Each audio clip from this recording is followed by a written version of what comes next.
Video praktik mengajar, tema mengenal karya penyelamatan Allah, kelas 5 SDN Ciantra 02 Jawa Barat. Dipersembahkan untuk IAKN Ambon bersama dosen pembimbing Ibu Alsi Albertin Sapuleti, Guru Pamong Ibu Lucy. Selamat menyaksikan.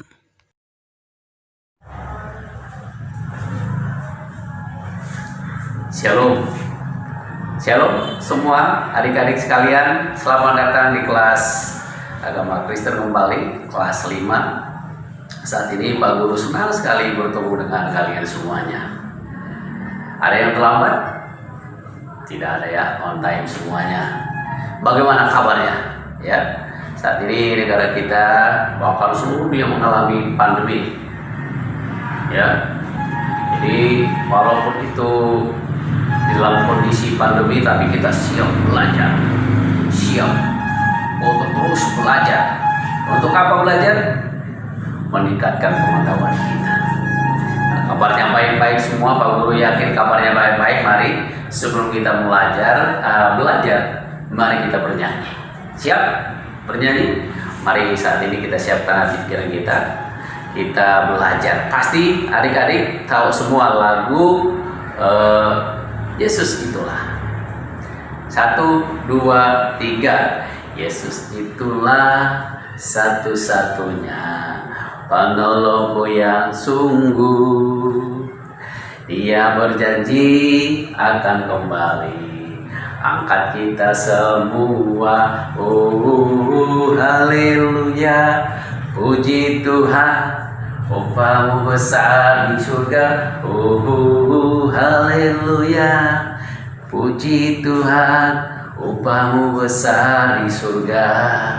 Ada yang belum bernyanyi? Ayo nyanyi dengan baik, nyanyi dengan yakin. 1, 2, 3. Yesus itulah satu-satunya penolongku yang sungguh. Dia berjanji akan kembali angkat kita semua. Haleluya, puji Tuhan, upamu besar di surga. Haleluya, puji Tuhan, upamu besar di surga. Ya, mari adik-adik, sebelum kita lanjutkan kembali, kita berdoa dulu. Mari kita berdoa. Terima kasih Tuhan, kami saat ini mau belajar.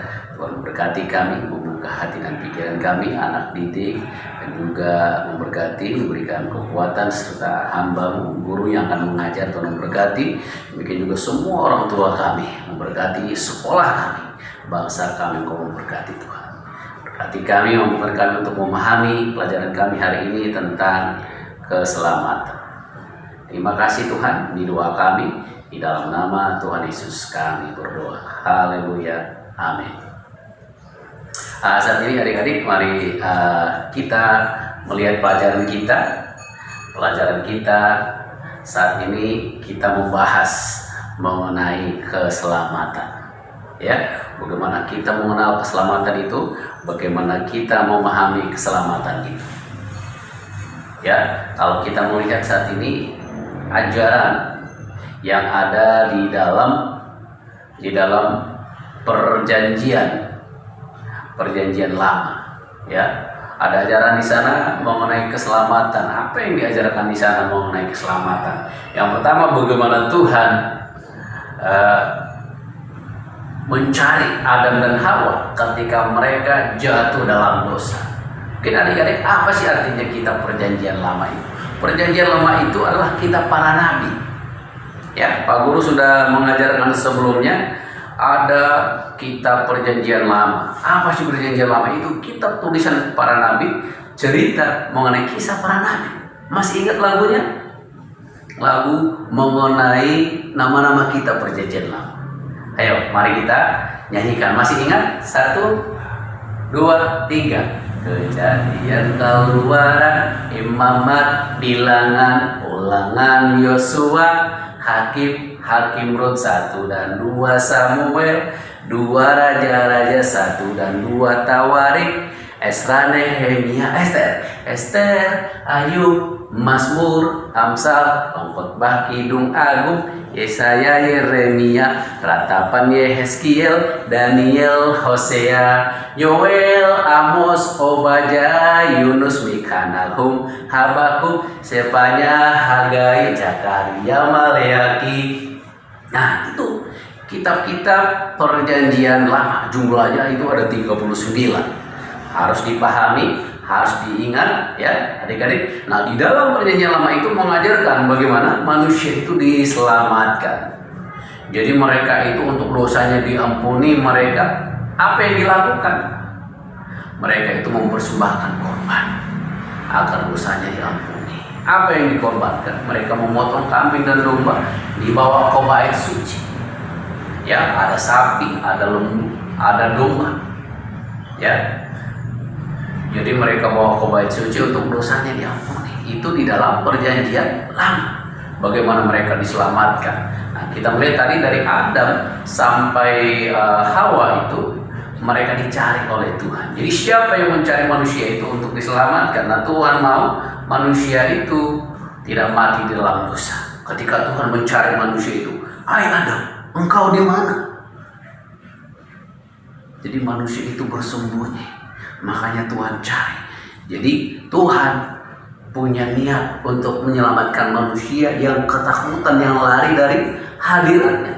Manusia itu lari dari hadapan Tuhan sesudah memakan buah pengetahuan yang baik dan yang jahat. Jadi Tuhan mencari mereka. Tuhan tahu keberadaan Adam dan Hawa, mereka sembunyi.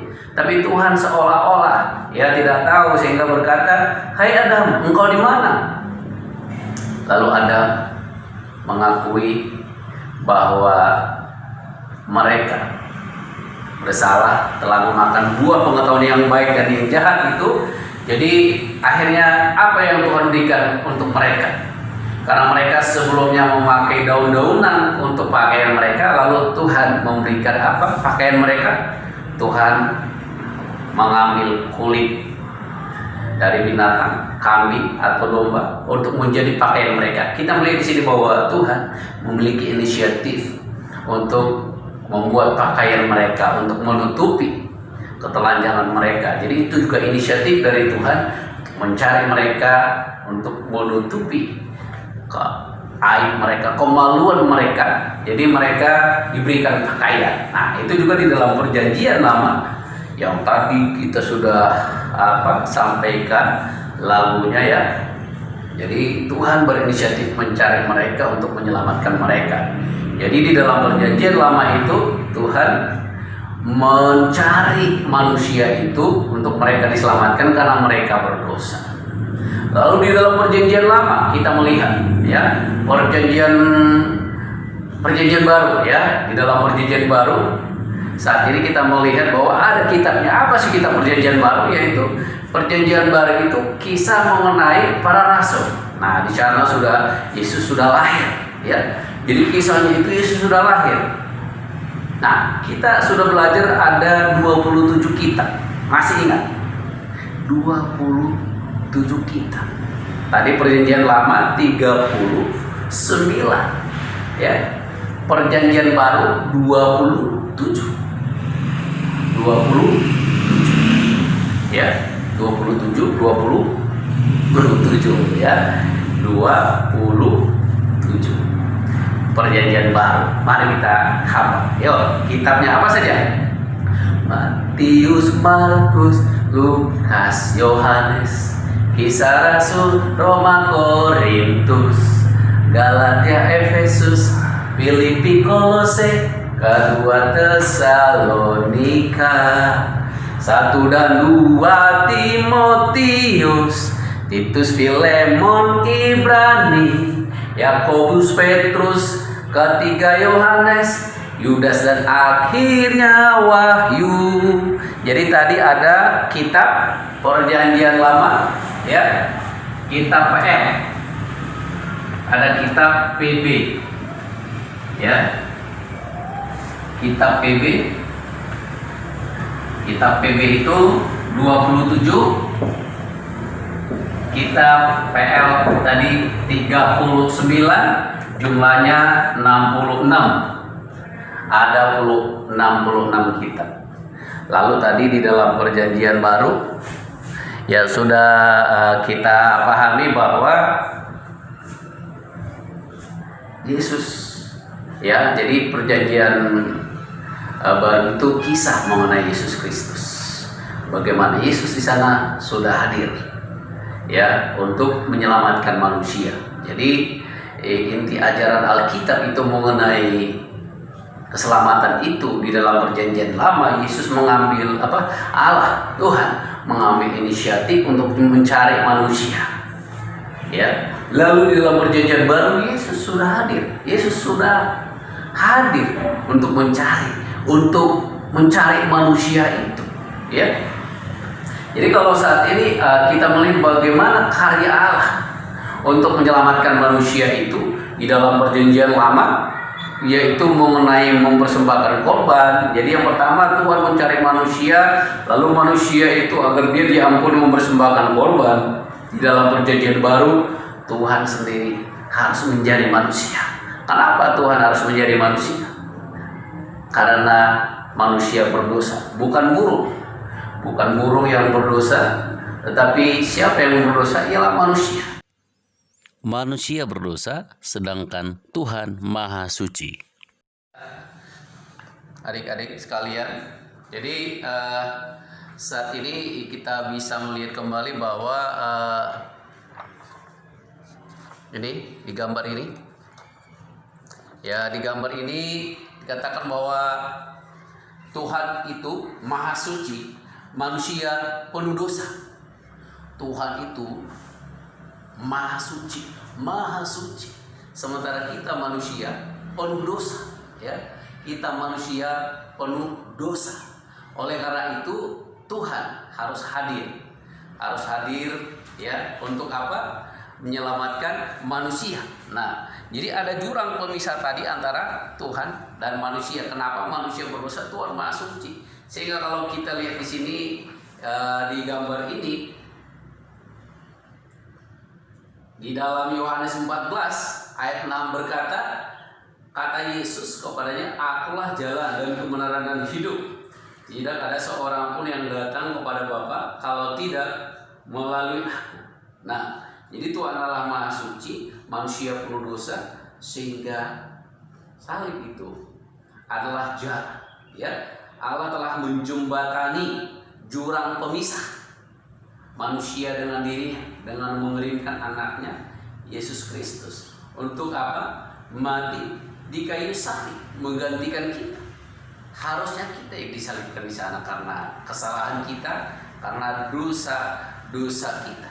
Karena kalau ditimbang amal kita dengan perbuatan kita, ya pasti ini seperti di gambar ini, dosa dan pahala kita lebih berat dosa kita. Sehingga kalau hitung-hitungan pahala kita dengan apa yang kita perbuat itu dengan dosa kita, lebih banyak kesalahan kita. Jadi kalau dihitung-hitung dengan perbuatan kita, kita tidak akan mungkin mencapai kemahasucian Tuhan, kemahasucian Allah. Kenapa? Karena kita punya sifat dosa di dalam diri kita manusia.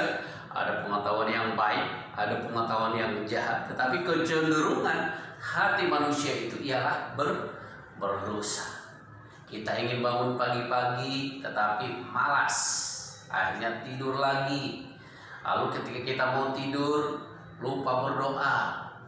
Lalu ketika disuruh orang tua untuk belajar, lagi main game, ada yang nangis. Masih ada yang nangis? Ada yang nangis, anak-anak mereka menangis ketika disuruh ngapain? Belajar.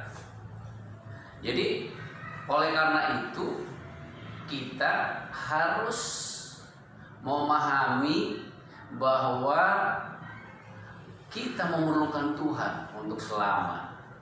Lalu kalau begitu, kalau saya tidak selamat karena perbuatan baik, lalu untuk apa saya ke gereja? Untuk apa saya berbuat baik lagi kalau toh juga perbuatan jahat saya lebih banyak? Jadi inilah intinya. bahwa kita ini berbuat baik sebagai cara untuk berterima kasih kepada Tuhan karena kita ini sudah diampuni, sudah diselamatkan.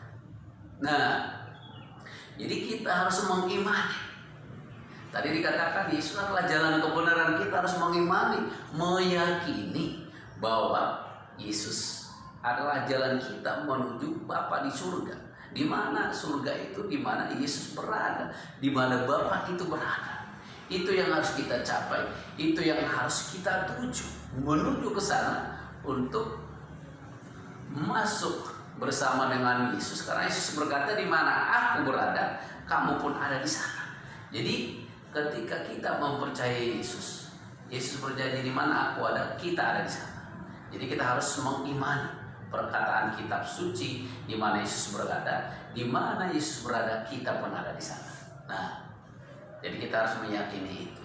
Lalu dikatakan juga di dalam Yohanes 1 ayat 12 bahwa setiap orang yang percaya kepadanya diberi kuasa, diberi hak untuk menjadi anak-anak Allah. Inilah yang harus kita pahami, bahwa kita diberi kuasa, kita diberi hak untuk menjadi anak-anak Tuhan. Amin. Nah, oleh karena itu saat ini yang harus kita yakini, ini kita yang harus pegang, bahwa beriman di dalam Yesus, mempercayai Yesus sebagai jalan ke surga, suatu hal yang begitu berharga. Karena Yesus adalah satu-satunya jalan kebenaran yang disediakan oleh Tuhan untuk kita diselamatkan. Nah, Yesus bukan saja ada di dalam ajaran kekristenan, tapi juga ada di dalam agama yang lain. Inilah yang harus dicari. Manusia harus belajar seperti kita saat ini belajar. Lalu apa berikutnya? Kita melihat bahwa penebusan Yesus ini tidak hanya saja datang kepada orang-orang Kristen. Bahkan kitab suci berkata Yesus ini bukan juga dia Kristen, tetapi dia mengajarkan kebenaran. Jadi Yesus ini ada untuk semua umat manusia. Siapa yang percaya kepadanya, kepada karya Tuhan Yesus, ketika dia meyakini bahwa Yesus adalah datang untuk mensucikan dia dari dosa-dosanya, maka dia diampuni. Ya, seperti ketika ada orang datang kepada Yesus, lalu Yesus berkata, dosamu sudah diampuni. Wow, siapa Yesus sampai dia bisa mengampuni orang berdosa? Kan hanya Tuhan yang bisa mengampuni. Itulah pendapat orang-orang Yahudi masa itu. Tetapi yang itu Yesus berkata, dosanya diampuni. Oleh karena itu kita juga harus bersyukur bahwa kita diampuni oleh Tuhan Yesus. Oleh siapa? Oleh Yesus. Kita diampuni, dimaafkan. Jadi kalau begitu, untuk apa kita berbuat baik berikutnya? Kita berbuat baik sebagai ucapan syukur. Kita bersyukur atas kebaikan Tuhan. Katakan amin. Amin. Nah, di sana itu udah mulai ada yang ngantuk nih. Ya, jangan ada yang ngantuk. Ya, jangan ada yang ngantuk. On fire, semangat terus. Ya, digerakkan dulu badannya. Digerakin badannya, semangat untuk apa? Acara selanjutnya agar tidak ngantuk. Ya, sebentar lagi kita akan selesai. Tenang ya. Jadi saat ini sebelum kita pulang, kita akan menyimpulkan pelajaran kita. Kita menyimpulkan pelajaran kita bahwa di dalam Alkitab Perjanjian Lama, bagaimana Tuhan berinisiatif mencari manusia itu.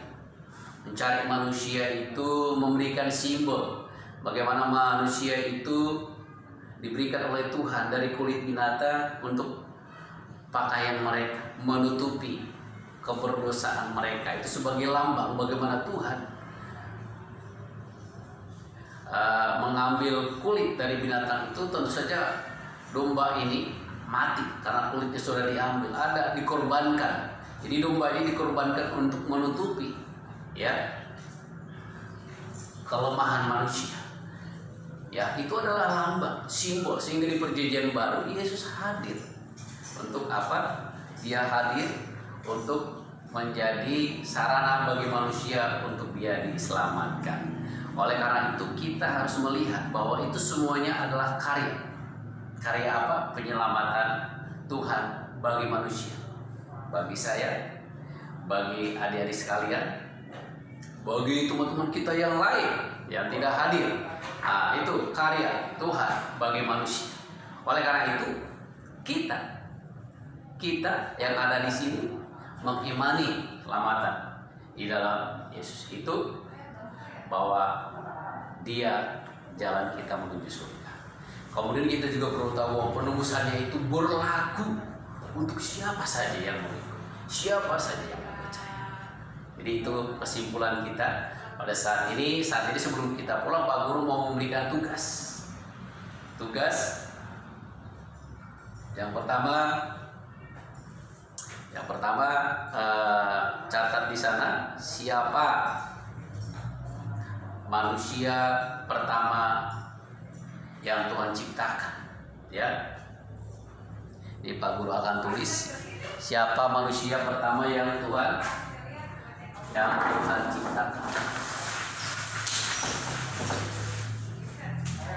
Ya, Bapak akan menulis di sini siapakah manusia pertama yang Tuhan ciptakan. Yang kedua,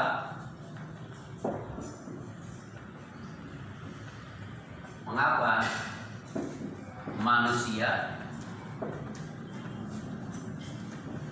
berdosa?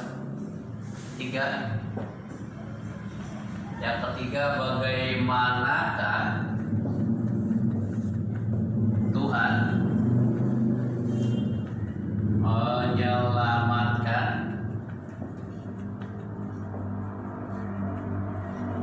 ayo tulis, ya, tulis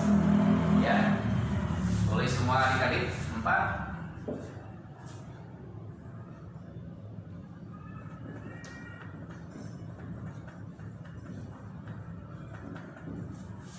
Apakah arti iman di dalam Yesus? Yang kelima, apakah makna pengorbanan Yesus? Ya. Di kelima itu tugas kita dikerjakan baik-baik adik-adik sekalian.